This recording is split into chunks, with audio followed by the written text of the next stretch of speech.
नमस्कार दोस्तों, स्वागत है आप सभी का ट्रुथ रीडर में।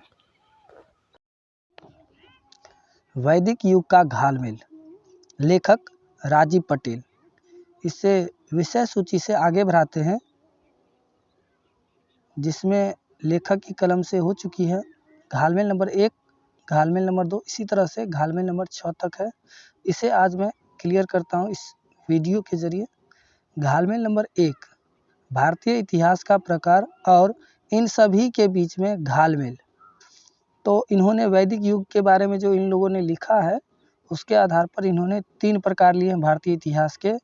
जिसके आधार पर ये घालमेल हुई है। सबसे पहला है मान्यतावादी इतिहास, दूसरा है शैक्षणिक इतिहास और तीसरा है उत्खनन का इतिहास। मान्यतावादी इतिहास में कहता है कि भारत में मनुष्य की संस्कृति 1 लाख वर्ष से भी काफ़ी पूर्व से स्थापित है, जबकि शैक्षणिक इतिहास कहता है कि भारत में मनुष्य की संस्कृति मात्र 10,000 वर्ष के अंदर की है। तो यहाँ पे मान्यतावादी लोग जो हैं, वो मनुष्य की संस्कृति को लाख वर्ष, मतलब लगभग आप मान सकते हैं कि 1 लाख वर्ष पूर्व से ही भारत में मनुष्य जो है वो रहने लगे थे और उन्होंने अपनी संस्कृति को विकसित कर लिया था। और उन्होंने यहाँ पे एक राजीव पटेल जी ने शैक्षणिक इतिहास के बारे में कहते हुए कहा है कि मनुष्य की संस्कृति जो शिक्षा के आधार पर जो बताया जाता है कि देखिए यहाँ पे जो स्रोत मिले हैं, पुरातात्विक स्रोत, उसके आधार पर ये मानी जाती है कि मनुष्य की संस्कृति मात्र 10,000 वर्ष के अंदर शुरू हुई है या उसके अंदर की है। उसके बाद है शैक्षिक इतिहास, कहता है कि भारत में वैदिक संस्कृति का उद्भव आज से 3500 वर्ष पूर्व में होते हुए, यानी कि 3,500 वर्ष पूर्व मानते हैं आज से, यह आज तक सतत और निरंतर समाज में विराजित चली आ रही है। जबकि उत्खनन का इतिहास कहता है कि भारत में वैदिक संस्कृति का कोई भी नगर, गांव, मकान वैदिक अनुयायी का शासक या उसका किला, उसका राज्यादेश, मुद्रा, सील, अभिलेख, मृदभांड, लिपि, विदेशी यात्री का यात्रा वृत्तांत जैसी बातों का मिलना अभी तक सिद्ध नहीं हुआ है। यहाँ पे राजीव पटेल जी शैक्षिक इतिहास के बारे में बताते हुए उन्होंने लिखा है कि ये लोग जो भारत में वैदिक संस्कृति के उद्भव के बारे में जो बताते हैं कि 3500 वर्ष पहले हुआ होगा, तो जैसे कि 2000 वर्ष, अभी 2024 चल रही है और 2000 इधर और 1500 पहले, क्योंकि लोग मानते हैं, पढ़ाई के समय में हम लोग भी पढ़ाई किए थे, तो पढ़ाया जाता था कि 1500 ईसा पूर्व, आज के आधार पर अगर लिया जाए तो 3500 वर्ष पूर्व होते आज से। तो इस पर उन्होंने आपत्ति जताई है कि उत्खनन के इतिहास को अगर हम सही माने, जिसके आधार पर हमारा इतिहास लिखा जाता है, तो उसमें इन लोग भारत में जो वैदिक संस्कृति थी, उसमें न कोई नगर मिलता है, न गांव, न मकान, न वैदिक अनुयायी का शासक है, न ही उसका कोई किला मिला है, न कोई राज्यादेश है, मुद्रा, सील जो पुरातात्विक स्रोत के रूप में रहते हैं कि इतिहास में ये सब मिलते हैं, ये कुछ भी नहीं है। कोई भी ना बर्तन है, न कोई लिपि है, न कोई यात्रा वृत्तांत है किसी विदेशी यात्री का। तो इससे भी बात यह सिद्ध नहीं हुआ है। मतलब सबूत के आधार पर देखा जाए तो माना है, और जो शैक्षणिक आधार पर जो पढ़ाया जाता है, तो वो दोनों काल्पनिक रूप है। अब उत्खनन का इतिहास देखते हैं, इसमें क्या कहते हैं। भारत में बौद्ध संस्कृति के असंख्य साक्ष्य उत्खनन द्वारा जमीन के नीचे से मिलते हैं, जबकि मान्यतावादी ब्राह्मणी वैदिक संस्कृति का इतिहास अभी तक जमीन के ऊपर से मिलने का ही है। तो उत्खनन के इतिहास के आधार पर इन्होंने जो बताया था अभी कि ये सब उत्खनन में मिलते हैं, ये सारी चीज़ें नहीं मिली हैं। तो ये सब सिर्फ कल्पना ही है ब्राह्मणों के द्वारा, जो ऊपर ज़मीन के ऊपर से जो आप अपने विचार को भी ले सकते हैं कि आपको विचार आते हैं, सपना देखते हैं कोई सा भी, और वो सच हो भी सकता है, बहुत कम चांसेस है।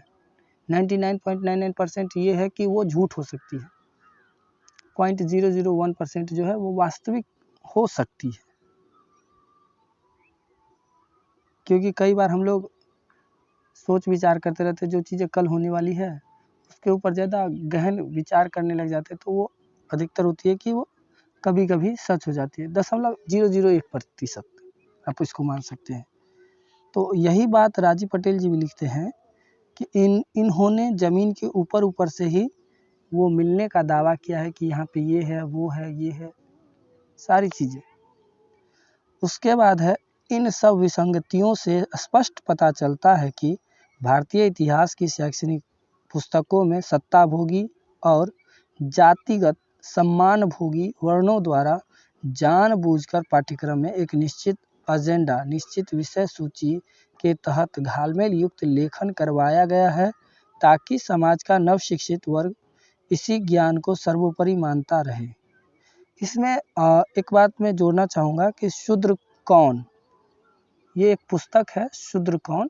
जिसके लेखक हैं हमारे डॉक्टर भीमराव अम्बेडकर जी, जिन्होंने संविधान लिखा है। उन्होंने भी कई सारे पुस्तकों का अध्ययन किया, वेद या धार्मिक पुस्तकें जो भी है हिंदू धर्म के, उन सब को पढ़ा है। उन्होंने भी बहुत सारे सबूत दिए हैं कि उसमें शूद्रों को सबसे नीचे रखा गया है, लेकिन उन्होंने किसी के ऊपर दोषारोपण मतलब डायरेक्ट आरोप नहीं लगाया है कि हाँ ये इस तरह से शूद्र जो है वो आज के समाज से ये वर्ग हैं, वो ऐसा उन्होंने नहीं बताया है। बस उसमें उन्होंने दिखाया है शूद्रों के जो जीवन है वो बहुत ही ज़्यादा नीचे वर्ण में रखा गया है, कि वो सबसे अत्यंत दुखदाई है, और उसका कार्य बस इस जीवन में आना, शूद्र के जीवन में, कि वो सिर्फ और सिर्फ सेवा के लिए बने हैं और इनका अगला कोई जन्म नहीं होने वाला है, इससे ये समाप्त हो जाएंगे। ये कॉन्सेप्ट भी बहुत अच्छा कह सकते हैं हंसी मजाक के लिए। लोग आज भी बहुत सारे लोग मानते हैं, औरतें खास करके ज़्यादा मानती हैं कि पुनर्जन्म में विश्वास करती हैं कि ये ऐसा है वैसा है, और कई सारी कहानियाँ भी आजकल यूट्यूब के ज़रिए या फिल्मों के ज़रिए दिखाया जाता है कि पुराने जन्म का जो है वो याद आ जाती है बातें, लेकिन ये सब सिर्फ काल्पनिक है। अभी तक वैज्ञानिक भी इसका कोई पुष्टि नहीं की है कि हाँ ये सच्चाई है, क्योंकि कई सारे लोगों ने एक अफवाह फैलाई है, जो जब भी वैज्ञानिक तरीके से पूछताछ चलती है तो पता चलता है कि वो सब सिर्फ और सिर्फ एक न्यूज़ में आने के लिए वो ऐसा कर रहे थे। खैर, मैं इस बात पे आता हूँ कि राजीव पटेल जी ने यहाँ पे पूरी तरह से क्लियर कर दिया है, बता दिया है